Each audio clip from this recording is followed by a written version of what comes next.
Hello students, KD the math tuber channel में आप सभी का स्वागत है। और आज हम स्पेशली बात करेंगे air force X and Y group की। ये मैं एक सीरीज लेके आया हूँ, टोटल इसमें 6 वीडियो हैं और आप सभी वीडियो को अगर देखेंगे तो आपको एयरफोर्स सिलेक्शन प्रोसेस जो है उसकी पूरी A to Z जो प्रोसेस की जानकारी है वो सभी आपको इसमें मिल जाएगी, जिसमें मैं ट्रेड की जानकारी, पूरी एग्जाम प्रोसीजर, सिलेबस, क्या पेमेंट मिलती है, एज क्राइटेरिया क्या रहता है और आपकी परसेंटेज क्या होनी चाहिए, एजुकेशन क्वालिफिकेशंस क्या होनी चाहिए, जब एयरफोर्स आप ज्वाइन कर लेते हैं तो ट्रेनिंग कहाँ पर होती है, कितने दिन की होती है, या आपको आगे कौन कौन से अलाउंसेज मिलते हैं और आफ्टर रिटायरमेंट जो है कौन कौन सी इसमें पॉलिसीज है गवर्नमेंट की, ये सारी बात हम डिटेल में करेंगे।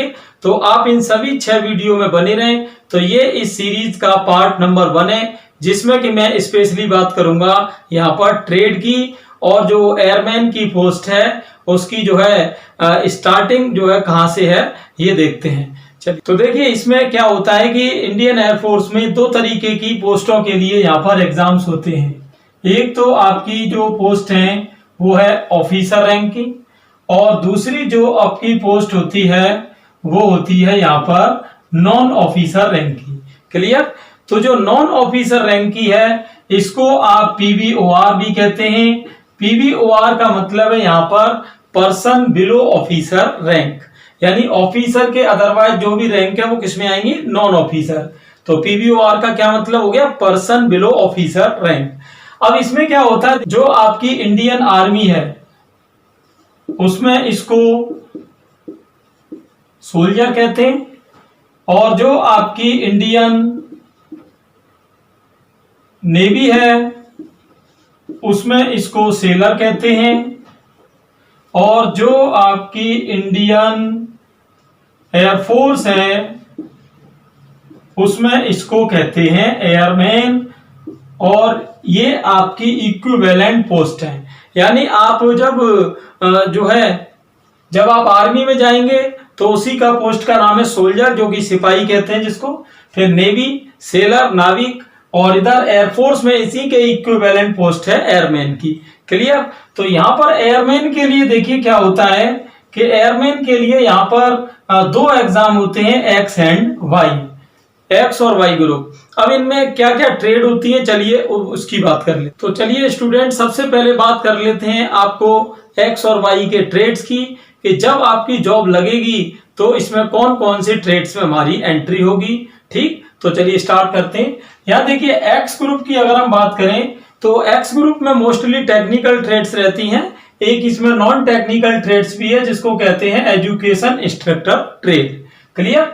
और यहाँ पर जो एक्स ग्रुप टेक्निकल है उसमें आपकी ये 9 ट्रेड हैं। अब ये है कौन कौन सी, देखिए automobile fitter, electronics fitter, electrical fitter और mechanical system fitter, structure fitter, propulsion fitter, workshop fitter, mechanical and weapon fitter. तो ये तो इसमें 9 ट्रेड हैं और ये आपकी हो गई नॉन टेक्निकल ट्रेड। क्लियर? तो यहां देखिए नॉन टेक्निकल जो ट्रेड है वो केवल उन्हीं स्टूडेंट्स के लिए है जो BSc B.Ed करके आए हैं यहाँ पर, या MSc B.Ed करके आए हैं। ये BSc B.Ed या MSc B.Ed वाले ही इसको फॉर्म को लगा सकते हैं। जो आपके 12th पास आउट वाले स्टूडेंट हैं, 12th पास आउट वाले, वो केवल इन 9 ट्रेड्स में जो है फॉर्म लगाएंगे। क्लियर? तो यहाँ पर ये बात है। तो मैंने आपको क्या बताया, एक्स ग्रुप में यहाँ पर 10 ट्रेड है, कि 9 टेक्निकल ट्रेड है और आपकी 10वीं नॉन टेक्निकल ट्रेड है। क्लियर? इसमें ये टीचिंग से रिलेटेड है, तो इसमें BSc B.Ed या MSc B.Ed वाले ही फॉर्म लगाएंगे। अब चलते हैं वाई ग्रुप की ट्रेड्स पर। तो स्टूडेंट्स, इसमें जो वाई ग्रुप की ट्रेड है वो भी 2 टाइप की है, टेक्निकल एंड नॉन टेक्निकल। लेकिन इसमें क्या है कि टेक्निकल सिर्फ 2 ट्रेड है और बाकी जो है जितनी भी है वो नॉन टेक्निकल ट्रेड है। अब इसमें टेक्निकल कौन कौन सी, देखिए एक तो है कम्युनिकेशन टेक्नीशियन, ठीक, दूसरी आपकी ऑटोमोबाइल टेक्नीशियन, और नॉन टेक्निकल में आपकी जो है ये 11 जो टोटल हैं। इसमें पहली है आपकी एडमिन असिस्टेंट, दूसरी है अकाउंट्स असिस्टेंट, तीसरी है मेडिकल असिस्टेंट। अब देखिए यहाँ जो स्पेशली तीसरी की बात हो रही मेडिकल असिस्टेंट की। अब इसमें क्या है कि बाकी जितनी भी यहाँ मैंने बताई आपको, इन सब में जो है आपके पास बायो नहीं हो तो चलेगा, आप पीसीएम से जा सकते हैं। लेकिन इस मेडिकल असिस्टेंट में क्या है कि 11th-12th में आपके पास एक बायो सब्जेक्ट होना जरूरी है। इसमें केवल बायो वाला ही जाएगा, बाकी किसी भी जितनी भी मैंने पहले भी एक्स ग्रुप में ट्रेड बताई और इसमें जो मैंने ट्रेड बताई जितनी भी आपके सामने 11 ये और 2 ये 13 ट्रेड, तो 13 में से अकेली ये ट्रेड ऐसी है जिसमें कि बायो वाले का यहाँ पर पोस्टिंग होना है। तो यहाँ चौथी आपकी लॉजिस्टिक असिस्टेंट, पांचवी है एनवायरमेंट सपोर्ट सर्विसेज असिस्टेंट, छठवीं है आपकी ओपीएस असिस्टेंट, सातवीं है मेट्रोलॉजिकल असिस्टेंट और आठवीं है ग्राउंड ट्रेनिंग असिस्टेंट, नौवीं है आईएएफ पुलिस और ये इंडियन एयरफोर्स की अपनी खुद की पुलिस होती है, ये उसी का डिपार्टमेंट है।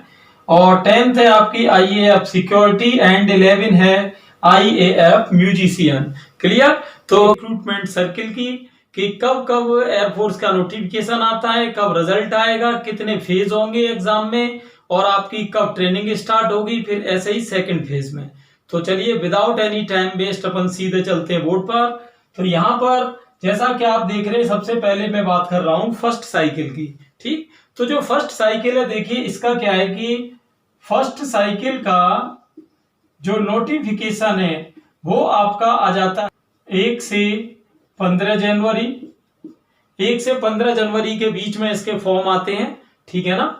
और इसका फिर क्या है कि जो एग्जाम है वो ऑनलाइन लगती है। तो इसका ऑनलाइन एग्जाम आपका 15 से 30 मार्च के बीच में होता है और इसका जो रिजल्ट है इस ऑनलाइन एग्जाम का आपका रिजल्ट आपका अप्रोक्सीमेट 10 अप्रैल के आसपास आ जाता है। यहाँ पर ये ध्यान रहे, जैसे मैंने लिखा 10 अप्रैल, तो अगर मान लो कोई वैसे मोस्टली 90% यही रहता है, लेकिन कभी 10% केसेज में कोई रेयर एक्टिविटीज की वजह से थोड़ा ये 2-4 दिन आगे पीछे भी हो सकता है। तो यहाँ ये है आपकी ऑनलाइन एग्जाम की पोजीशन फेज 1 की। ये जो आपका पूरा मैटर है ये किसका है? फेज 1। क्लियर? अब जैसे फेज 1 का आपका रिजल्ट आ गया 10 अप्रैल को। अब क्या होता है यहाँ पर कि एक आपका दूसरा स्टार्ट होता है, यहाँ है इसको आप कहते हैं PFT and adaptability test. PFT and adaptability test, इसमें क्या है, ये आपका फिजिकल फिटनेस टेस्ट है और एडेप्टेबिलिटी टेस्ट के बारे में मैं डिटेल में आपको आगे के पार्ट में बताऊंगा। ये देखिए ये जो है ये तो मैं आपको समराइज कर रहा हूं। मैंने क्या बताया था कि इस सीरीज के मैं टोटल 6 वीडियो बनाऊंगा, पूरी selection process A to Z समझाऊंगा, तो आप उन पूरे 6 वीडियो को देखें। तो यहाँ पर पहले अपन एक बार पूरा रिक्रूटमेंट सर्किल पूरा कर लेते हैं। चलिए देखते हैं सेकंड। तो ये आपका जो फेज सेकंड है वो कंडक्ट होता है यहाँ पर मई में, ठीक है। और अब आपका यहाँ पर आ जाता है फेज नंबर 3 और ये आपका होता है यहाँ पर मेडिकल और ये कंडक्ट होगा अपना जुलाई में। क्लियर? तो फेज 3 मेडिकल का है, ये आपका कंडक्ट होगा जुलाई में। और अगर आप इन सभी में पास आउट हो जाते हो तो यहाँ पर एक पीएसएल आती है। तो ये पीएसएल आपकी आती है अप्रोक्सीमेट 31 अक्टूबर के आसपास। और अगर आपका पीएसएल में नाम होता है तो उसके बाद डॉक्यूमेंटेशन की प्रोसेस स्टार्ट होती है और फिर फाइनल जो एनरोलमेंट लिस्ट है, ईएल का मतलब है यहाँ पर एनरोलमेंट लिस्ट, और वो आपकी आ जाती है यहाँ पर 10 दिसंबर तक। और अगर आपका नाम ईएल में है यानी एनरोलमेंट लिस्ट में आपका नाम है तो फिर आपकी जो ट्रेनिंग है फाइनली, तो जो आपकी ट्रेनिंग है वो आपकी स्टार्ट हो जाती है फर्स्ट वीक ऑफ जनवरी। ठीक, तो आपने देखा ये पूरा 1 ईयर का प्रोसेस है। आपका जो फॉर्म आया था वो भी 1 जनवरी के आसपास आया था और जो आपकी ट्रेनिंग स्टार्ट हुई वो भी 1 जनवरी के आसपास ही हुई है। और ये यहाँ पर ट्रेनिंग के 3 सेंटर्स रहते हैं, एक तो कर्नाटका में है बेलगांव में, बेंगलुरु के पास पड़ता है, और दूसरा खड़गवासला है और तीसरा आपका चेन्नई है। तो ये 3 जगहों पर आपकी ट्रेनिंग होती है। यहाँ पर ट्रेनिंग का स्केड्यूल भी अलग अलग है। एक्स ग्रुप की जो ट्रेनिंग है वो 16 मंथ की होती है, जबकि वाई ग्रुप की ट्रेनिंग जो है 12 मंथ की होती है। इसमें से आपका बेसिक और नॉन ट्रेड भी है। जैसे कि वाई ग्रुप में 12 महीने की ट्रेनिंग है, उसमें क्या है 3 महीने की ट्रेनिंग बेसिक की है और 9 महीने की ट्रेनिंग ट्रेड की है। ऐसे ही एक्स ग्रुप में है, एक्स ग्रुप में 3 महीने बेसिक है और फिर लास्ट में वो ट्रेड्स का है। ठीक है, तो ये आपका पूरा एक साइकिल। तो स्टूडेंट यहाँ पर चलते हैं एक्स और वाई ग्रुप के सेकंड साइकिल में। देखिए सेकंड साइकिल में भी प्रोसेस तो सब वही होनी है, लेकिन इनकी डेट्स क्या क्या रहती हैं वो एक बार देख लेते हैं। देखिए इसमें जो नोटिफिकेशन है आपका वो आता है आपका 1 to 15 जुलाई के बीच में। ठीक है, और जो आपका ऑनलाइन एग्जाम कंडक्ट होता है वो ये 15 to 30 सितंबर के बीच में होता है। 15 से 30 सितंबर तक एग्जाम लगेगी। और जो इसका रिजल्ट आता है आपका वो आपका आ जाएगा यहाँ पर 10 अक्टूबर के आसपास। ठीक, अराउंड 10 अक्टूबर आ जाएगा। ये कोई फिक्स नहीं है, 2-4 दिन इधर उधर होता है। और यहाँ पर फेज सेकंड है पीएफटी एंड एडेप्टेबिलिटी टेस्ट।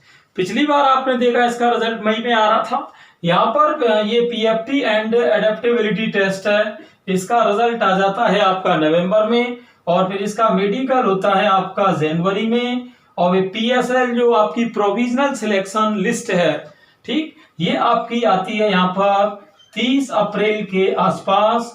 और आपकी जो एनरोलमेंट लिस्ट है वो आती है आपकी 10 जून के आसपास। ठीक है, अब यहाँ पर देखिए कई स्टूडेंट का कंसेंट क्या रहता है कि सर हमारा तो पीएसएल में तो नाम था लेकिन हमारा ईएल यानी एनरोलमेंट लिस्ट में नाम नहीं आया, जबकि प्रोसेस तो यहाँ पूरी हो जाती है, फिर ये बाहर क्यों हुए? देखिए होता क्या है कि पीएसएल के बाद डॉक्यूमेंटेशन शेष रह जाता है। तो अगर आपके डॉक्यूमेंटेशन में कोई कमी है तो फिर आपका नाम पीएसएल में तो होगा लेकिन ईएल में नहीं होगा। ठीक, वैसे जो आपको पोस्टिंग लेटर है वो ईएल आने से पहले ही मिल जाता है, लेकिन जब आप पोस्टिंग करने जाएंगे तो हो सकता है कि आपका नाम ईएल में नहीं होने की वजह से आपको रिजेक्ट कर दिया जाए। क्लियर? तो यहाँ डॉक्यूमेंटेशन भी बिल्कुल एग्जैक्ट होना जरूरी है।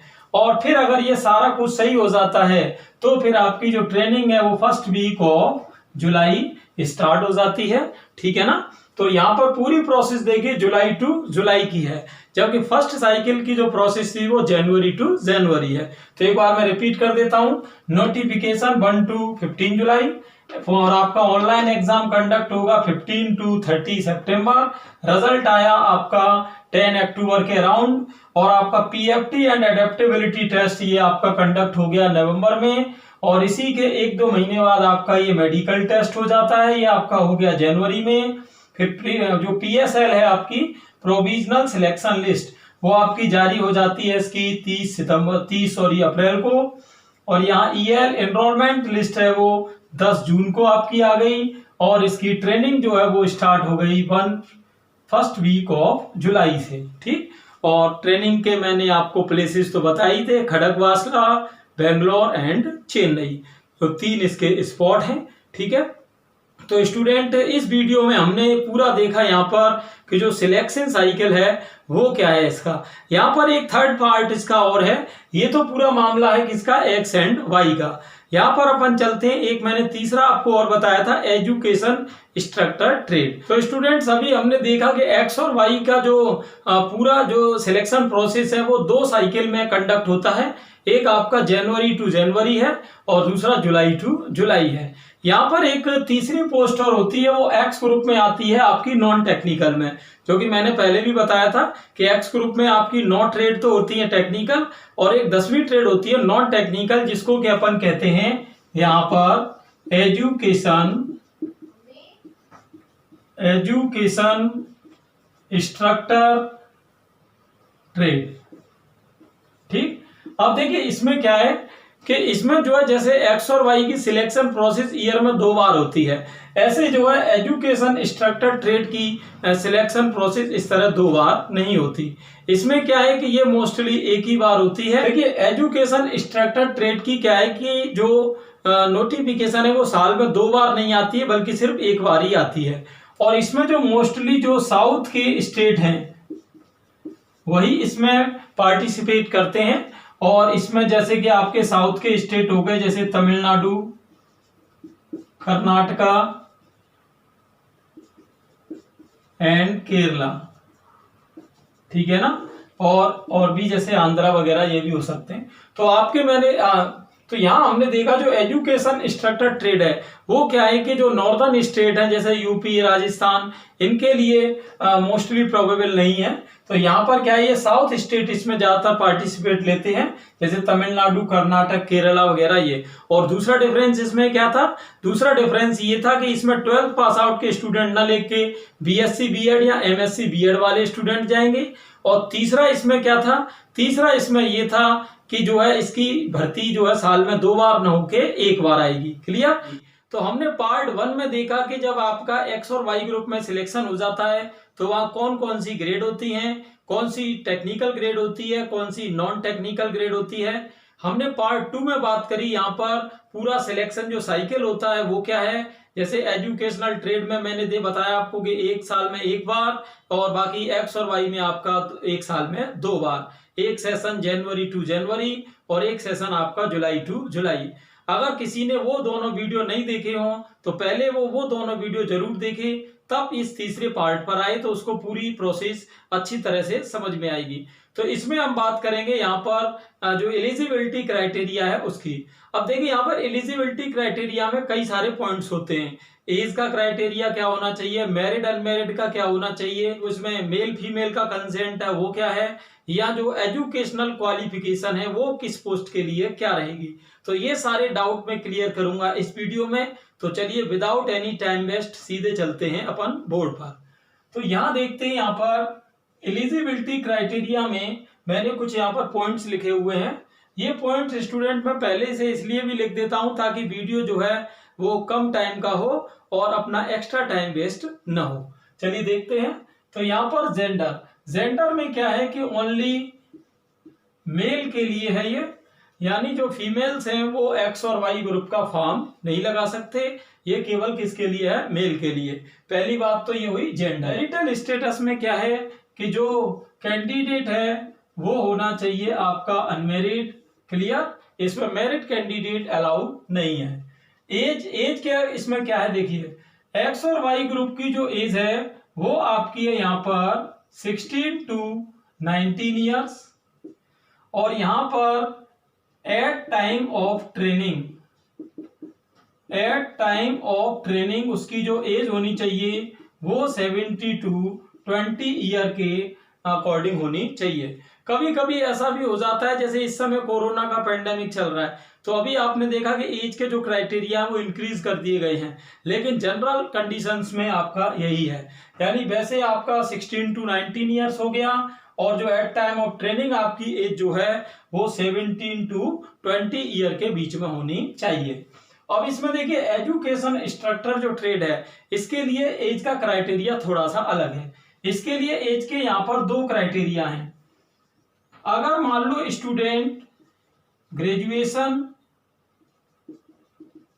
प्लस बीएड, अगर ये उसकी डिग्री है तो वहां पर उसके लिए फिर 19 to 24 ईयर्स का क्राइटेरिया है।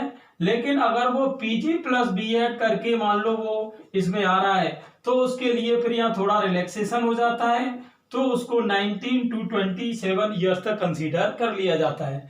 ठीक। तो ये तो था स्टूडेंट अपना gender, marital status and age, और यहाँ पर एजुकेशन स्ट्रक्चर जो ट्रेड है उसके लिए एज का थोड़ा अलग क्राइटेरिया है। अब अपन चलेंगे एजुकेशनल क्वालिफिकेशन पर। तो स्टूडेंट्स यहाँ पर बात कर रहे हैं एजुकेशनल क्वालिफिकेशन की। इस वीडियो को अपन देखेंगे यहाँ पर 3 पार्ट में। एक तो एक्स ग्रुप के लिए क्या एजुकेशनल क्वालिफिकेशन है, वाई ग्रुप के लिए क्या है, जो तीसरा एजुकेशन स्ट्रक्चर ट्रेड है उसके लिए क्या है। तो चलते हैं, सबसे पहले मैं आपको यहाँ पर ले चलता हूँ पार्ट 1 इसका, जो कि आप चलते हैं एक्स ग्रुप में कि एक्स ग्रुप के लिए क्या क्या है। तो देखिए एक्स ग्रुप में यहाँ पर 3 केस हैं। केस 1 सबसे पहले तो यह है कि स्टूडेंट्स के पास जो 12th में सब्जेक्ट हैं वो फिजिक्स होनी चाहिए, मैथ होनी चाहिए और एक आपकी इंग्लिश होनी चाहिए। ठीक है। तो 12th में आपके कौन कौन से सब्जेक्ट हो गए, फिजिक्स, मैथ एंड इंग्लिश। बाकी जो कोई भी सब्जेक्ट हो सकते हैं, लेकिन ये 3 सब्जेक्ट होना कंपलसरी है। अब इसमें देखिए है क्या, अब जैसे 12th के बाद क्या है, इसमें 2 चीजें हैं। एक तो एग्रीगेट जो उसकी है वो 50% होनी चाहिए सारे सब्जेक्ट्स में मिला के, और जो इंग्लिश है उसमें अलग से जो है 50% मार्क होने चाहिए। ये तो हुआ इसका फर्स्ट केस। क्लियर। यहां पर दूसरा केस देखते हैं, केस नंबर सेकंड। अब मान लो कई बार क्या होता है कि कुछ स्टूडेंट क्या करते हैं, आफ्टर 10th जो है वो जो 12th ना करके 3 ईयर का डिप्लोमा कोर्स कर लेते हैं, 3 ईयर डिप्लोमा कोर्स। ठीक है, इसमें कोई भी उनकी ट्रेड हो सकती है। अब इस 3 ईयर डिप्लोमा कोर्स में क्या, ये इंजीनियरिंग डिप्लोमा कोर्स होता है, तो इसमें क्या है कि लेकिन इंग्लिश होना जो है कंपलसरी है। ठीक, इसमें इंग्लिश होना उनके पास कंपलसरी है, तो इसमें वही क्राइटेरिया है, इसमें टोटल आपका 50% होना चाहिए और जो इंग्लिश है उसमें अलग से होना चाहिए 50%। ठीक। अब इसमें देखिए एक केस थर्ड क्या है, केस थर्ड ये है कि अगर मान लो कोई स्टूडेंट ऐसा है कि उसके पास, कोई स्टूडेंट ऐसा है कि इसके पास डिप्लोमा इंजीनियरिंग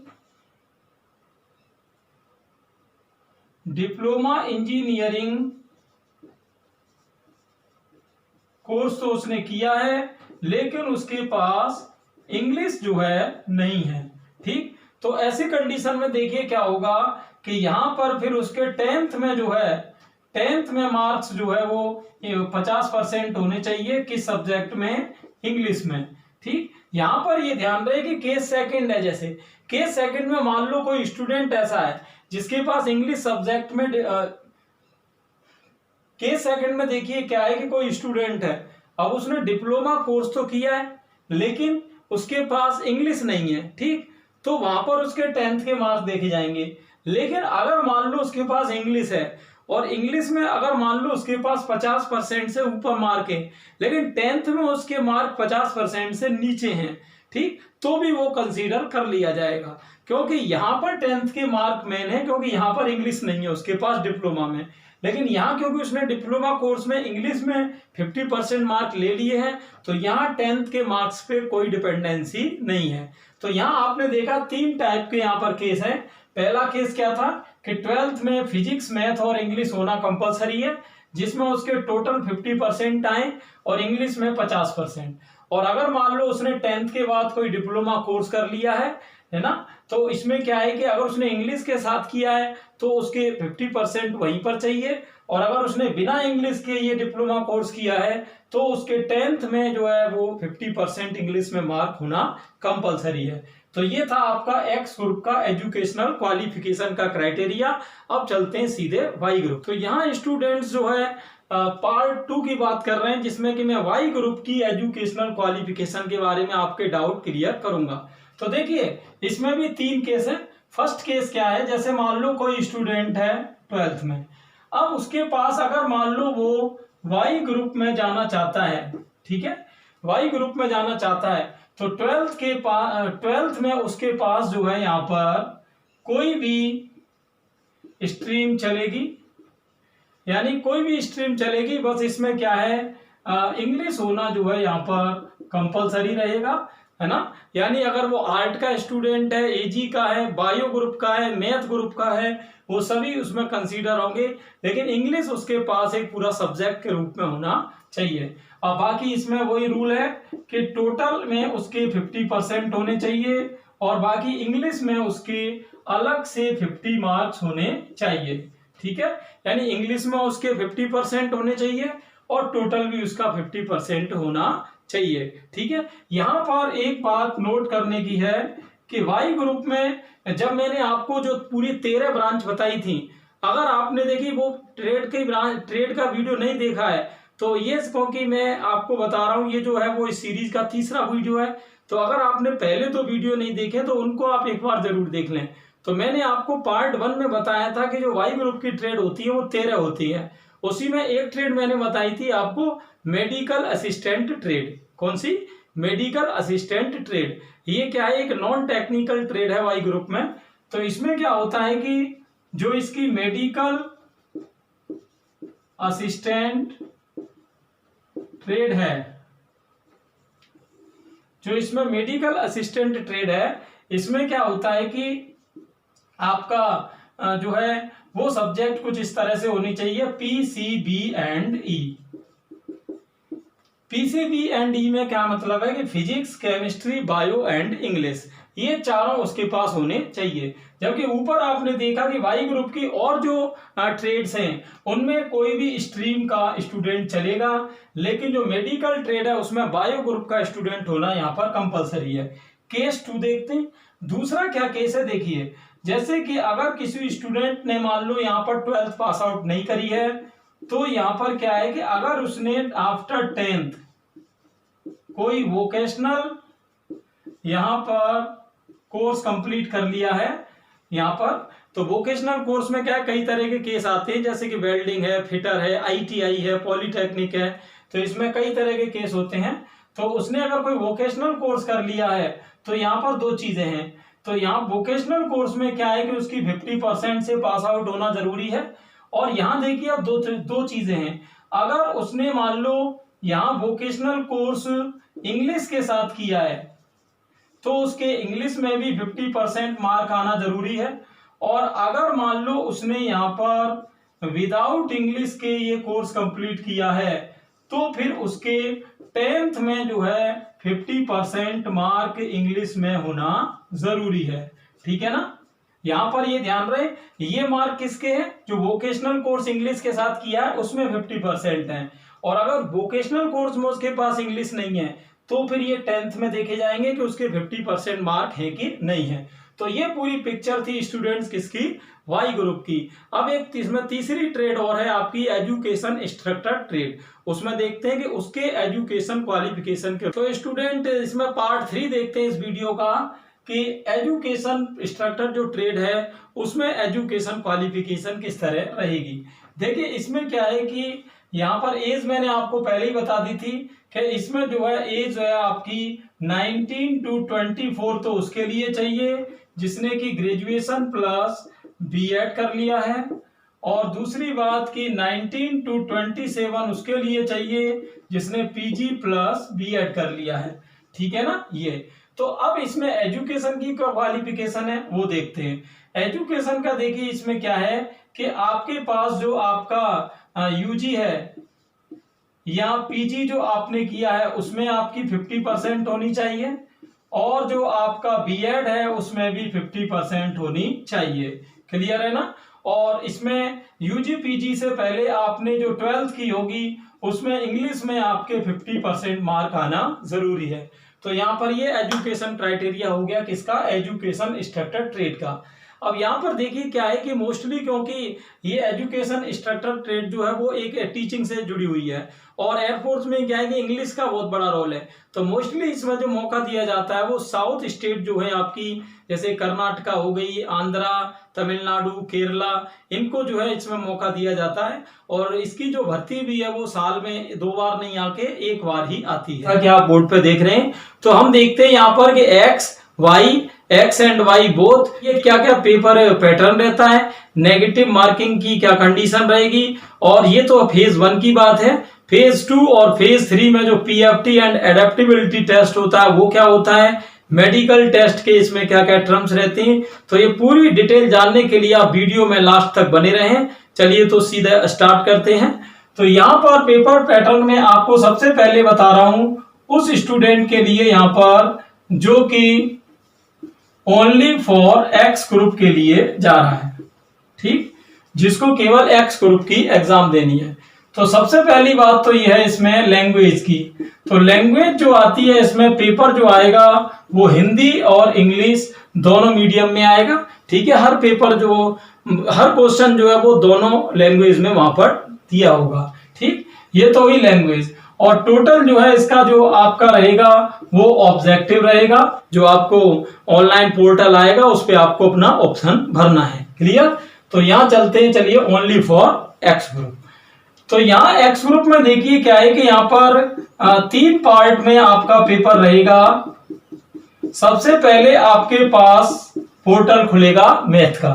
तो मैथ में क्या है कि आपके 25 जो है क्वेश्चन रहेंगे और ये आपको 20 ये क्वेश्चंस और ये आपकी मिनट्स। इसमें हर क्वेश्चन जो है 1 मार्क का है। तो इस तरह 25 नंबर का पेपर किसका है, मैथ का, और ये 20 मिनट में। ठीक, दूसरा आपका फिजिक्स। फिजिक्स के भी आपके 25 क्वेश्चन है जो आपको 20 मिनट में करने होंगे। और तीसरा आपका इंग्लिश का है। इंग्लिश के आपके 20 क्वेश्चन है जो कि आपको 20 मिनट में ये भी करने हैं। तो इस तरह से आपके ये हो जाते हैं यहाँ पर आपके 70 क्वेश्चन, और ये मिनट हो जाती हैं आपकी 60। तो यानी आपको टोटल जो 70 क्वेश्चन है वो कितने मिनट में करने होंगे, 60 मिनट में। अब यहाँ पर देखिए, वैसे पेपरों में होता है, जो जनरल अपन कंपटीशन देते हैं उनमें क्या होता है कि पूरा एक पेपर आपको दे दिया जाता है। आप पे मान लो पहले आपने 10 क्वेश्चन मैथ के कर लिए, फिर आपने सोचा अब इंग्लिश के कर लेता हूं, फिर दोबारा मैथ पे आ जाता हूं। इसमें वो सिस्टम नहीं है। इसमें क्या है कि आपको जैसे पोर्टल है वो 3 पार्ट में ही खुलेगा। पहले आपका जैसे मैथ खुल गया, तो मैथ में क्या है कि जब 20 मिनट हो जाएंगी उसमें आप जितने भी क्वेश्चन कर पाते हैं या नहीं भी कर पाते हैं जो भी है, तो फिर आपका क्या है कि नेक्स्ट जो है पोर्टल आएगा, उसमें आपका फिजिक्स हो गया, ये भी 20 मिनट तक खुला रहेगा। इसमें बाकी 2 सब्जेक्ट आप ट्राई नहीं कर सकते। तीसरा फिर पोर्टल आपका रहेगा इंग्लिश का, ये भी आपका 20 मिनट तक खुला रहेगा। तो इस तरह से टोटल आपको 60 मिनट का टाइम मिलेगा, जो कि आपको कितने क्वेश्चन करने हैं, 70। क्लियर। अब इसमें मेरिट का जो स्टेटस है वो जनरली अपन का फाइनल मेरिट में 40 मार्क्स वाला जो स्टूडेंट है वो जनरल इसमें सिक्योर माना जाता है। क्लियर। तो आपको 70 में से टारगेट जो बनाना है वो कितने पर बनाना है, 40 पर। 70 में से आपको टारगेट जो बनाना है वो 40 मार्क्स पर बनाना है। क्लियर। ठीक, तो ये था स्टूडेंट। अब इसमें नेगेटिव की भी बात कर लेता हूं। इसमें सही क्वेश्चन के लिए आपको +1 मार्क मिलेगा, और अगर आप कोई क्वेश्चन गलत करते हैं तो माइनस का 0.25 मिलेगा। यानी एक तरीके से 1/4 की इसमें नेगेटिव मार्किंग है। तो अब चलते हैं यहाँ पर वाई ग्रुप के लिए। तो स्टूडेंट्स, अब मैं जो आपको पैटर्न बता रहा हूं ये केवल वाई ग्रुप के लिए काम करेगा। देखिए, वाई ग्रुप में क्या है कि आपके जो है 2 सेक्शन में यहाँ पर पेपर होगा। एक तो आपका इंग्लिश का है, तो इंग्लिश में आपके 20 क्वेश्चन आएंगे जो कि आपको 20 मिनट में करने होंगे। 20 मिनट बाद ये पोर्टल आपका ऑफ हो जाएगा। ठीक, फिर आपका दूसरा जो आएगा वो आपका रागा का पोर्शन आएगा। यहाँ पर इसमें रागा में क्या है कि जो पेपर आता है वो आपका reasoning plus general awareness. General awareness, तो ये रीजनिंग प्लस जनरल अवेयरनेस का ये होता है, इसको शॉर्ट में कहते हैं रागा। इसकी फुल फॉर्म भी यही है, रीजनिंग एंड जनरल अवेयरनेस। ठीक, रागा। तो इसमें क्या होता है कि रागा में जो 30 क्वेश्चन आते हैं जो आपको 25 मिनट्स में करने होते हैं। तो इस तरीके से आपने देखा कि यहाँ पर जो 50 क्वेश्चन है वो आपको कितने में करने होते हैं, 45 मिनट्स में। सही क्वेश्चन के लिए आपको +1 मिलता है, गलत के लिए -0.25, और इस तरह से यहाँ भी 1/4 की मार्किंग है। क्लियर। अगर हम इसकी मेरिट की बात करें तो जनरली जो है आपके 50 में से 40 क्वेश्चन का रेशियो यहाँ भी है। 40 क्वेश्चन वाला यहाँ भी मोस्टली सिक्योर माना जाता है। चलिए देखते हैं यहाँ पर नेक्स्ट जो है। तो स्टूडेंट्स, यहाँ मैं बात कर रहा हूँ कि उस स्टूडेंट की जिसने एक्स और वाई ग्रुप दोनों का फॉर्म भरा हुआ है, तो उसका पूरा पेपर का पोर्टल किस तरह से रहेगा, चलिए देखते हैं। यहाँ सबसे पहले मैथ है, तो इसमें आपके 25 क्वेश्चन जो है 20 मिनट्स में है। और जो आपका दूसरा इसमें वो आपका फिजिक्स का है, इसमें भी आपके 25 क्वेश्चन है 20 मिनट्स में है। थर्ड आपका जो है वो इंग्लिश का है, इसमें आपके 20 क्वेश्चन 20 मिनट्स में है। और फोर्थ में आपका रागा का पेपर है, जो मैंने अभी बताया, रीजनिंग एंड जनरल अवेयरनेस। तो ये आपका रागा को जो है आपकी 30 क्वेश्चन है 25 मिनट्स में। तो इस तरीके से आप देखें तो ये क्वेश्चन हो जाते हैं 100 और ये मिनट हो जाती हैं आपकी 85। क्लियर। इसका पेपर भी आपका 4 पार्ट में आएगा, पोर्टल अलग अलग खुलेंगे। आप एक साथ जो है 2 या 2 से ज्यादा पोर्टल को नहीं खोल सकते हैं। सही और गलत की मार्किंग वही है। और इसमें भी आपका लैंग्वेज हिंदी और इंग्लिश दोनों में पेपर आएगा, और क्वेश्चन का जो पैटर्न है वो आपका ऑब्जेक्टिव रहने वाला है। क्लियर। तो मैंने आपको इस पेपर पैटर्न में बताया कि X group, Y group and both X and Y में जो होल पेपर पैटर्न है वो किस तरह का रहेगा। ठीक है ना। तो तो नेक्स्ट वीडियो में मैं आपको बताऊंगा यहाँ पर कि फेज 2 और फेज 3 यानी जो पीएफटी एंड एडेप्टेबिलिटी टेस्ट है वो और मेडिकल टेस्ट है, इन दोनों में कंडीशंस क्या क्या रहती हैं। आप देखिए इसमें क्या है कि स्टूडेंट्स जो इसकी प्रिपरेशन करते हैं उनके कई डाउट रहते हैं कि एज क्या रहेगी, एजुकेशन क्या है, कि उसमें मैरिटल स्टेटस क्या है, मेल होगा कि फीमेल होगा, कहाँ सेंटर आएगा, किस तरह पेपर होना है, क्या एग्जाम पैटर्न है। तो इन सारे डाउट्स को मैंने इन 6 वीडियो में यहाँ पर ले लिया है। आज हम बात करेंगे इसमें फेज 2 और फेज 3 की। देखिए फेज 1 जो क्या होता है कि उसमें आपका ऑनलाइन टेस्ट होता है, जिसमें आपका एक्स ग्रुप के लिए फिजिक्स, मैथ और इंग्लिश, वाई ग्रुप के लिए आपका इंग्लिश और रागा, और जो बोथ एक्स एंड वाई होते हैं उनके लिए फिजिक्स, मैथ, इंग्लिश एंड रागा। तो ये उसमें पेपर पैटर्न रहता है। इसके बारे में मैंने आपको पार्ट 3 में डिटेल में बता दिया था, आप उस पार्ट को एक बार देख लें।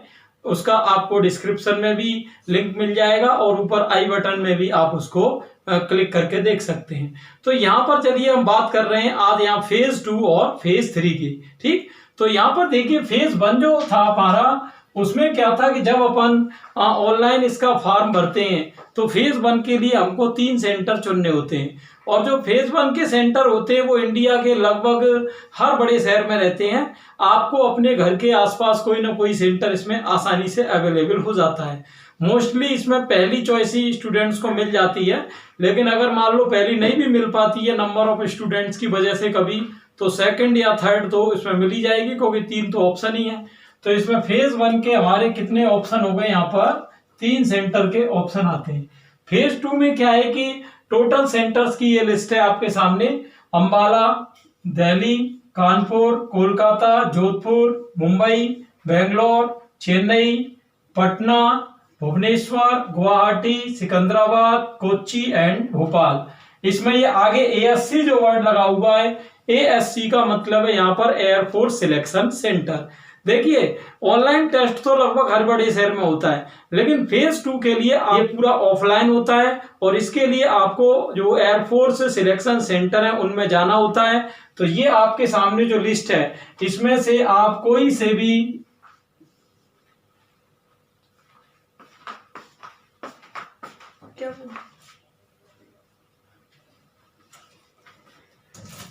जो आपके सामने ये सेंटर्स की लिस्ट दी हुई है, इसमें आप कोई से भी 3 सेंटर जो है चुन सकते हैं। अब देखिए फेज 1 और फेज 2 में क्या डिफरेंस है।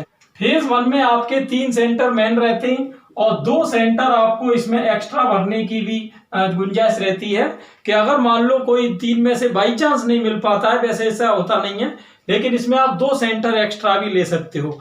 लेकिन यहाँ पर क्या है कि 3 मेन सेंटर ही आपको भरने हैं, और उसमें से भी मोस्टली फर्स्ट मिल जाता है, लेकिन नहीं भी मिलता तो सेकंड या थर्ड आपको मिल जाता है। तो आप इन सेंटर्स में से अपने घर के आसपास जो भी आपको इजी लगता हो वहां आप इसका सिलेक्शन कर सकते हैं।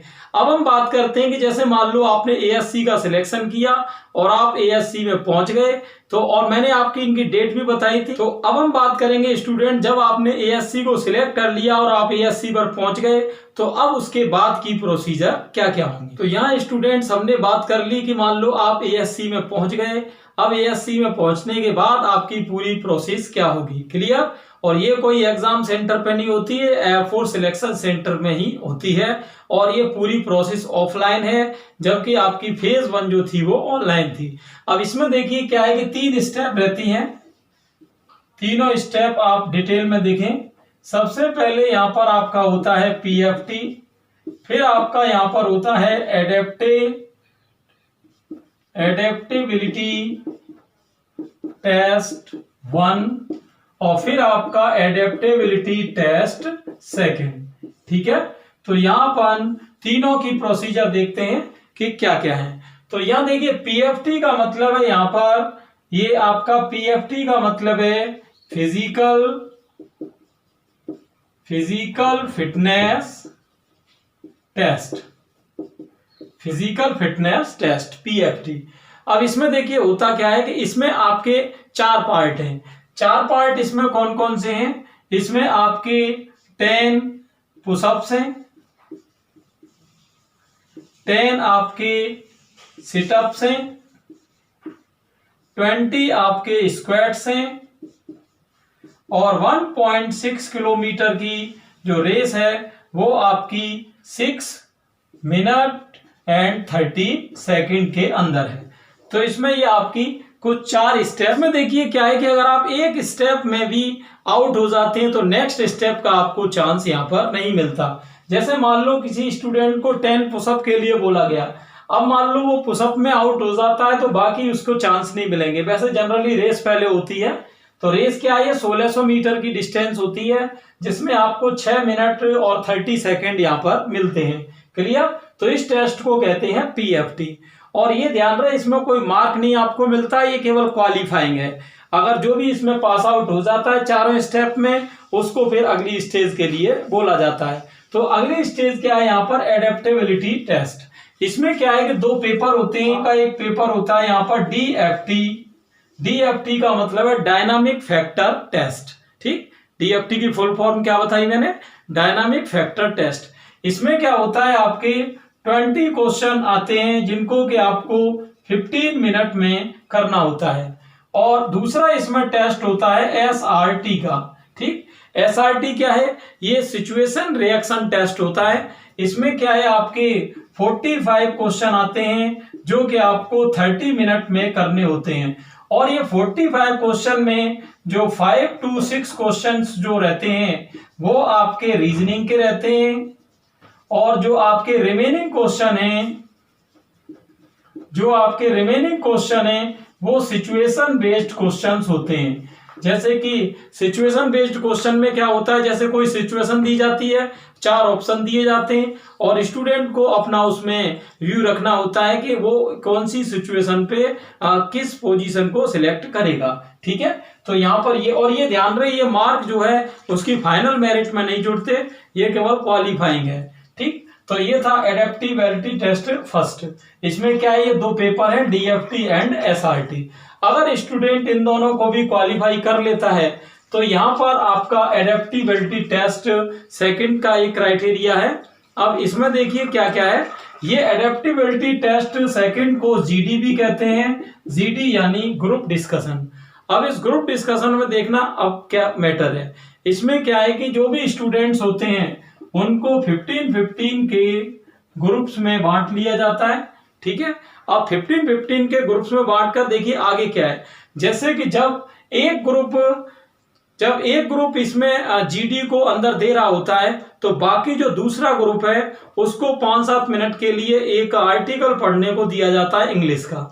तो अब वो उस पूरे आर्टिकल को समझ लेता है, फिर उसको अंदर जीडी के लिए बुलाते हैं। तो वो ग्रुप में जीडी में क्या होता है कि हर स्टूडेंट को फिर 1-1 मिनट दिया जाता है जिसमें वो अपनी इंट्रोडक्शन देता है, और 4-5 मिनट उसको दिए जाते हैं उस आर्टिकल के बारे में अपना विजन रखने के लिए।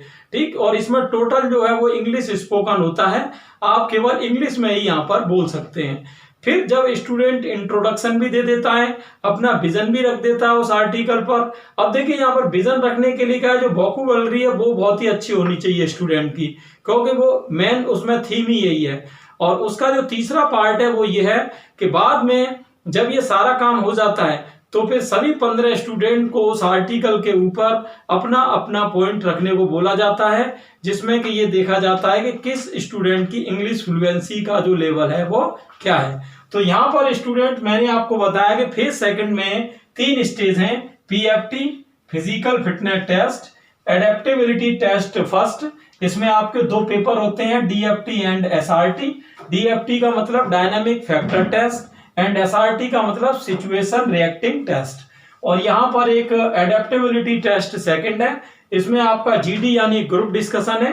तो ये आपका हो गया पूरा इंग्लिश स्पीकिंग पर बेस्ड हो गया। ठीक, तो ये पूरा क्वालिफाइंग पिक्चर है, इसमें कोई भी मार्क आपको आगे के लिए नहीं मिलता है। यानी आप अगर एक स्टेज को क्वालिफाई कर लेते हैं तो दूसरी में पहुंचते हैं, दूसरी को क्वालिफाई कर लेते हैं तो तीसरी में पहुंचते हैं। और इसका जनरली 20-25 दिन में रिजल्ट आ जाता है। और उसके बाद आपको अगर मान लो आप ये तीनों स्टेजेस में क्वालिफाई हो जाते हैं तो आपको एक अपॉइंटमेंट लेटर मिलता है जिसमें कि आपको 20-25 दिन बाद मेडिकल के लिए बुलाया जाता है। तो चलिए अब मैं आपको बताता हूं कि फेज 3 यानी मेडिकल टेस्ट की इसमें टर्म्स एंड कंडीशन क्या क्या है। चलिए अब स्टूडेंट हम बात करेंगे यहाँ पर इसमें लास्ट स्टेज यानी फेज 3 की। फेज 3 क्या है, जब आप फेज 2 को क्वालिफाई कर लेते हैं तो आपको अपॉइंटमेंट लेटर मिलता है, जिसमें कि 20-25 दिन बाद आपको मेडिकल के लिए बुलाया जाता है। अब मेडिकल की देखिए कुछ कंडीशंस हैं इसमें। जो आपका हाइट है, वो हाइट का इसमें क्राइटेरिया है मिनिमम 152.5, ठीक, मिनिमम है इसमें। और जो आपका इसमें वेट का क्राइटेरिया है, वेट का क्राइटेरिया इसमें है मिनिमम 45 kg का, ठीक है। तो यहां पर ये ध्यान रहे कि आपका अगर मान लो यहाँ हाइट 152.5 से ज्यादा है तो आपका वेट भी उसी के अकॉर्डिंग बढ़ना चाहिए, है ना। ये नहीं कि आपकी हाइट जो है हो गई 165 और आपका वेट 45 है तो आप अनफिट माने जाओगे। तो इसका जो आगे जैसे जैसे अपवार्ड होता है, जैसे जैसे आपकी हाइट बढ़ेगी उसी के अकॉर्डिंग आपका वेट का मेजरमेंट रहना चाहिए। क्लियर। तो आगे देखते हैं इसमें। तो ये है हाइट एंड वेट का। विजन का जो इसमें एक इंपॉर्टेंट क्राइटेरिया है, विजन में देखिए क्या है कि एक्स ग्रुप के लिए जो क्राइटेरिया है वो 6/12 का है, वाई ग्रुप के लिए जो क्राइटेरिया है वो 6/36 का रहता है। और जिसमें कि आपका अगर पावर है, अगर आपको जो है पावर के साथ कंसीडर किया जा रहा है तो वहां पर क्या है कि x के लिए क्राइटेरिया -0.5 से +2 तक रहता है और y ग्रुप के लिए यही क्राइटेरिया -3.5 से +3.5 तक रहता है, ठीक है ना। तो ये इसमें सिचुएशन है मेडिकल की। और बाकी भी इसमें कई कंडीशंस रहती हैं। मेडिकली इसमें कई चीजों का चेकअप होता है। पहले ये तो बेसिक बातें हैं जिनको कि आप खुद भी आसानी से देख सकते हैं, है ना। तो अब इसमें क्या है कि बाकी ये तो है इसकी पहली स्टेज। मेडिकल की दूसरी स्टेज में जो और ऑर्गन्स है बॉडी के उनका चेकअप किया जाता है और अगर आप फुल्ली फिट होते हैं तो आपका नाम फिर PSL के लिए चला जाता है, जिसको कहते हैं प्रोविजनल सिलेक्शन लिस्ट, ठीक। उसके बाद आपकी डॉक्यूमेंटेशन की प्रोसेस स्टार्ट होती है। डॉक्यूमेंटेशन की प्रोसेस स्टार्ट होने के बाद आपका नाम EL में चला जाता है। EL और PSL के बीच में लगभग 2 महीने का गैप रहता है। EL का मतलब होता है एनरोलमेंट लिस्ट। उसके बाद आपकी क्या है कि एनरोलमेंट लिस्ट में एक बार नाम आ गया, इसका मतलब आप फाइनल जॉइनिंग के लिए तैयार हैं। और फिर आपकी जो ट्रेनिंग है वो स्टार्ट होती है, जिसमें कि ट्रेनिंग आपकी एक्स ग्रुप के लिए 16 मंथ की ट्रेनिंग है, जिसमें कि आपका 3 महीने की बेसिक और बाकी ट्रेड के अकॉर्डिंग है। और जो वाई ग्रुप है उसमें 12 मंथ की ट्रेनिंग होती है, जिसमें कि 3 महीने की आपकी बेसिक और बाकी 9 मंथ की आपकी ट्रेड के अकॉर्डिंग है। क्लियर। तो ये था स्टूडेंट पूरा इसका जो प्रोसीजर है, फेज 1, फेज 2 और फेज 3 और बाद में ट्रेनिंग का स्केड्यूल। क्लियर। नेक्स्ट वीडियो में मैं आपको बताऊंगा कि एयरफोर्स एक्स और वाई ग्रुप में अगर आपका सिलेक्शन हो जाता है तो आपको क्या सैलरी मिलती है, किस रैंक पर आपका पोस्टिंग होती है और किस रैंक के बाद आपका कितने कितने साल में प्रमोशन होगा, रिटायरमेंट कंडीशन क्या रहेंगी, सारे अलाउंसेस क्या रहेंगे, पूरा डिटेल में बताऊंगा कि क्लियर। और यहां पर हम बात करेंगे कि जब आपकी फाइनल पोस्टिंग हो जाएगी उसके बाद आपकी जो है ट्रेनिंग के टाइम पे आपको कितने पैसे मिलेंगे और बाद में आपका सैलरी स्ट्रक्चर जो आफ्टर ट्रेनिंग है वो क्या रहने वाला है। लीव की बात करेंगे, रैंक एंड प्रमोशन की भी बात करेंगे। तो विदाउट एनी टाइम वेस्ट अपन सीधे चलते हैं बोर्ड पर। तो यहां पर अपन देख रहे हैं सैलरी स्ट्रक्चर। तो सबसे पहले मैं बात कर रहा हूं एक्स ग्रुप। देखिए इन ट्रेनिंग क्या है कि जैसा कि मैंने आपको पहले के वीडियोस में भी बताया कि एक्स ग्रुप की ट्रेनिंग टोटल जो है वो 16 मंथ की है और वाई ग्रुप की टोटल ट्रेनिंग जो है वो 12 मंथ की है। क्लियर। तो इसमें क्या है कि आपको दोनों के लिए सेम ट्रेनिंग के टाइम पे पेमेंट मिलती है 14,600। ये आपकी फिक्स है, इसमें कोई भी चेंज नहीं होता है। और एक्स्ट्रा जो अलाउंसेज हैं वो भी इस जो ट्रेनिंग पीरियड है उसमें नहीं मिलते हैं, ठीक है। अब इसमें जो बाद में क्या है कि आफ्टर ट्रेनिंग की मैं बात कर रहा हूं। आफ्टर ट्रेनिंग में क्या है कि देखिए इसमें एक्स ग्रुप का जो आपका बेसिक रहता है वो 33,100 का रहता है, प्लस इसमें DA और प्लस इसमें जो अलाउंसेज हैं वो आपके हो जाते हैं यहाँ पर, ठीक है। जो भी आपकी जो है अराउंड अगर हम बात करें तो ये 50 के आसपास पहुंच जाता है। और इसमें क्या है कि एनुअल इंक्रीजमेंट होती है, भत्तों में भी हर साल इंक्रीजमेंट होता है और बेसिक में भी इंक्रीजमेंट होता है। तो इसमें क्या है कि बहुत ही अट्रैक्टिव फीचर्स हैं इसके। वाई की अगर अपन बात में 26,900 का जो है बेसिक रहता है और प्लस DA और प्लस इसमें जो एक्स्ट्रा भत्ते हैं आपके अलाउंसेस वो भी आपके रहते हैं। तो ये आपका अप्रोक्सीमेट जो है 43 टू 44 के अराउंड पहुंच जाता है। ये मैं जो आपको बता रहा हूं ये स्टार्टिंग रेंज है, जैसे जैसे आपकी सर्विस बढ़ती है तो इसमें अपने आप ही इंक्रीजमेंट होती रहती है। तो तीसरा है इसमें एजुकेशन इंस्ट्रक्टर ट्रेड का। इसमें क्या है कि आपका स्टार्टिंग जो है वो बेसिक 40,100 से रहता है, और प्लस इसमें भी बाद में डीए और प्लस जो एक्स्ट्रा इसमें भत्ते होते हैं वो भी मिलते रहते हैं। तो ये आपका जो टोटल है वो अराउंड आपका 65 के आसपास पहुंच जाता है। तो आपने देखा बहुत ही अच्छी जॉब है, और आपको इसके अलावा भी बहुत सुविधाएं मिलती। चाइल्ड एजुकेशन अलाउंस है, मेडिकल अलाउंस है, जो ट्रेवल अलाउंस है वो जब आप मान लो कहीं भी कभी जब आप लीव पे घर आएंगे तो आपको जो ट्रेन की और ये ट्रेन या एयर के टिकट्स हैं, तो ये काफी इसमें चीजें हैं। ट्रेवल के लिए क्या है कि ईयर में एक बार इसमें आपको फैमिली के लिए ट्रेवल का कंसल्टेशन भी मिलता है। तो इसमें चलिए अब मैं बात कर रहा हूँ लीव की। देखिए लीव इसमें क्या है कि जो 3 टाइप की लीव है। तो 60 डेज की तो क्या है कि एक रेगुलर लीव है। ये 60 डेज की लीव आप कभी भी एनुअल में ले सकते हैं, चाहे आपने जैसे मान लो 20-20 दिन की 3 बार ले ली, 10-10 दिन की 6 बार ले ली, या आप 60 डेज की एक बार में भी ले सकते हैं। लेकिन ये लीव क्या होती है कि ये आपकी डिपेंड करती है कि जो वहां पर नंबर ऑफ ऑक्यूपेंसीज है वो कितनी है। तो ये था आपका 60 डेज का जो आपकी जनरल जो लीव होती है वो। और आपका इसमें 30 डेज का रहता है कैजुअल लीव, सीएल। इसको आप कभी भी जो है ले सकते हैं। जैसे मान लो आपके घर में कोई बात हो जाती है तो आप इसको, इसमें कोई नहीं है कि छुट्टी नहीं मिलेगी। सीएल आप अपनी सुविधा के हिसाब से कभी भी ले सकते हो, और फिर मेडिकल लीव्स भी इसमें रहती हैं। तो ये था student salary structure and leave के बारे में। अब हम बात करेंगे इसमें जो इंपॉर्टेंट पोर्शन है, रैंक एंड प्रमोशन किस तरह होगा। अब आप एयरफोर्स एक्स या वाई ग्रुप में से कोई भी पोस्टिंग ले लेते हैं तो आपकी जो पहली पोस्टिंग होती है वो होती है एयरक्राफ्ट्समैन पर। ठीक है, मैंने आपको इस वीडियो की स्टार्टिंग में भी बताया था कि यहाँ पर ऑफिसर और नॉन ऑफिसर, यहाँ 2 टाइप की रैंक होती है। तो एक्स एंड वाई ग्रुप की जो रैंक है वो आपकी नॉन ऑफिसर रैंक है। इसको आप पीबीओआर भी कहते हैं, पर्सन बिलो ऑफिसर रैंक। ठीक है, तो इसमें जो आपकी स्टार्टिंग ज्वाइनिंग होगी वो एयरक्राफ्ट्समैन से होगी। इसको कि जनरली अपन सिपाही के नाम से जानते हैं। ठीक है, जैसे कि जो आर्मी में सिपाही होता है वो और ये रैंक बिल्कुल सेम है। इसके बाद आपका जो अगला प्रमोशन होता है वो लीडिंग एयरक्राफ्ट्समैन पर होता है। यहां पर ये ध्यान रहे, अगला प्रमोशन ये आपका नेक्स्ट 5 साल बाद होता है। अब यहां पर देखिए 5 साल बाद में भी एक सिस्टम इसमें और है। आपको जो है इंटरनली इसमें डिपार्टमेंटल एग्जाम होता है, वो आपको 5 साल के अंदर क्लियर करना होता है अगली पोस्ट पर जाने के लिए। अब जैसे मान लो आपने 1 साल में क्लियर नहीं कर पाया तो आपको फिर मौका मिलेगा। अब आपने दूसरी साल में नहीं कर पाया तो फिर मौका मिलेगा। इसमें इस तरह चांस मिलते रहते हैं, लेकिन आपका प्रमोशन तभी होगा जब आप वो एग्जाम क्वालिफाई कर लेंगे। ठीक, अब मान लो ये भी नहीं कि आपने पहली साल में एग्जाम क्वालिफाई कर लिया तो आपका प्रमोशन तुरंत हो जाए। प्रमोशन आपका 5 साल बाद ही होगा। ठीक है, और ये है लीडिंग एयरक्राफ्ट्समैन। तो यहाँ पर जो आर्मी होती है उसमें ये रैंक मानी जाती है आपकी यहाँ पर लांस नायक की। और जो फिर नेक्स्ट 5 ईयर के बाद आपका प्रमोशन होता है यहाँ पर कारपोरल में। कारपोरल को जो अपन जानते हैं कि ये नायक के नाम से जानते हैं। ठीक है, और नेक्स्ट 5 ईयर में जो है अगली 5 साल में इसका प्रमोशन होता है सार्जेंट की, हवलदार में।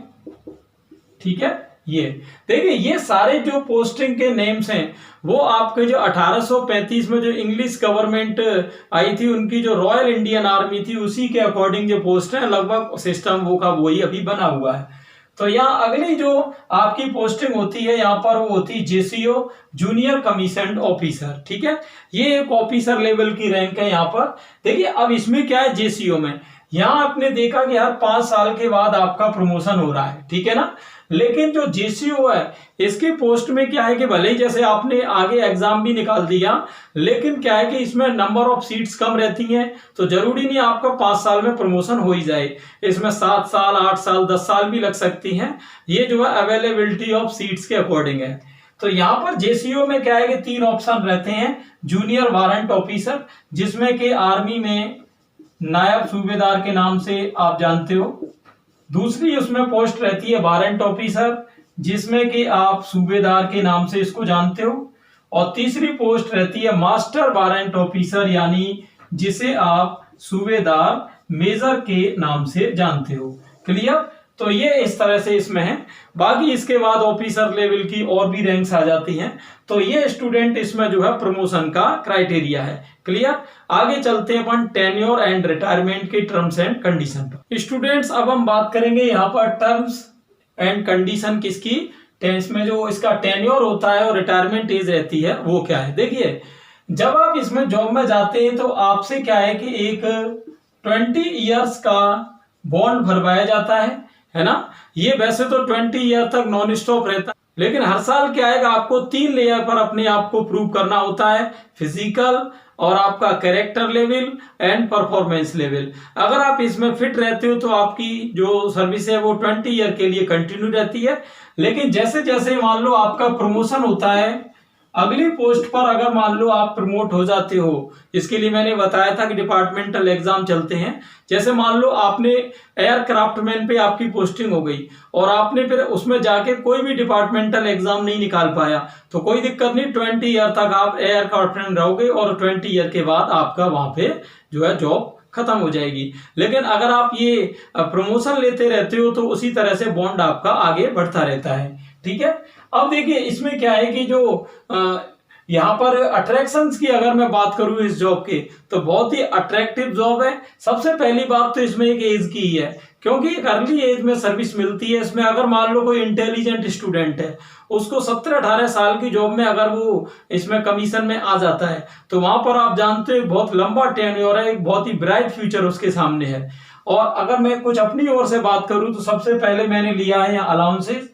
तो यहाँ भत्ते जो होते हैं वो आपकी जो सैलरी मिलेगी वो तो मिलेगी ही, लेकिन इसमें जो एक्स्ट्रा भत्ते होते हैं वो भी बहुत अट्रैक्टिव हैं। जैसे आपको चाइल्ड एजुकेशन के लिए मिलता है, आपको लोन की इसमें फैसिलिटी मिलती है, आप जो है 0% इंटरेस्ट पे आप लोन ले सकते हैं। बाकी आप देखते हो बाकी जो सर्विसेज जो भी हैं उनमें आपका जो जनरल सिटीजन है उनकी लोन की इंटरेस्ट और बाकी की लगभग सेम ही रहती है।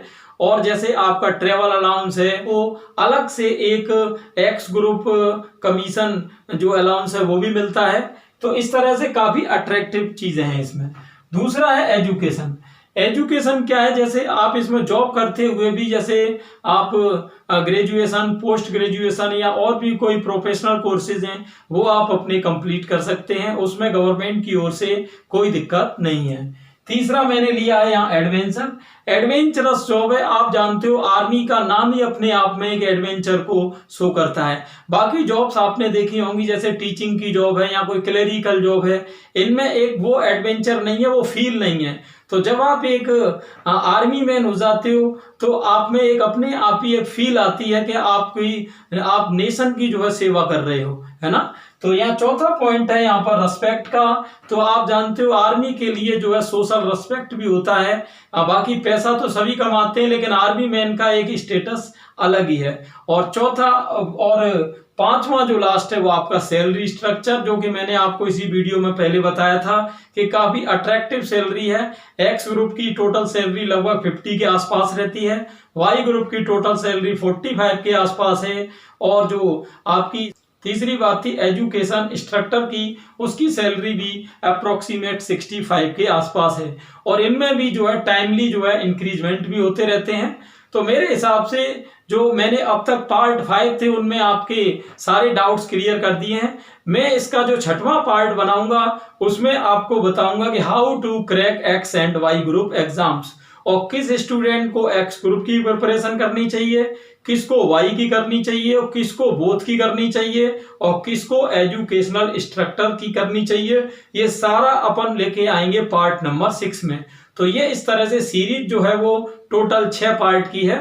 तो आपको अगर अच्छा लगा हो ये वीडियो तो ज्यादा से ज्यादा स्टूडेंट को शेयर करें, जिससे कि सबको इस जानकारी का लाभ मिल सके। और अपनी जो है डिस्क्रिप्शन में कई प्लेलिस्ट दी हुई हैं, या आपको डिस्क्रिप्शन में कोई दिक्कत आई ढूंढने में तो आप क्या है कि जब वीडियो में जो केडी द मैथ ट्यूबर लिखा हुआ है उसी के आगे एक फोटो का लोगो है, जैसे ही आप उस लोगो पर क्लिक करोगे तो आपको प्लेलिस्ट का ऑप्शन आएगा। उन प्लेलिस्ट में मैंने आपको कई वीडियोज उसमें है, लगभग 90 के अकॉर्डिंग वीडियोज उसमें हैं। तो आप अपनी इंटरेस्ट और सिलेबस के अकॉर्डिंग जो है वीडियो देख सकते हैं। उसमें एयरफोर्स एक्स ग्रुप और वाई ग्रुप दोनों के लिए मैंने पूरी अलग अलग प्लेलिस्ट दी हुई है। एक्स ग्रुप के लिए एडवांस मैथ की पूरी सीरीज है, जिसमें कि अब तक मैं 50 वीडियोस के अकॉर्डिंग उसमें डाल चुका हूं। और वाई ग्रुप के लिए एक अलग सीरीज है जिसके कि अलग पूरा पोर्शन चल रहा है, और जो इसको एक्स और वाई है उसको दोनों प्लेलिस्ट पढ़नी है ना। तो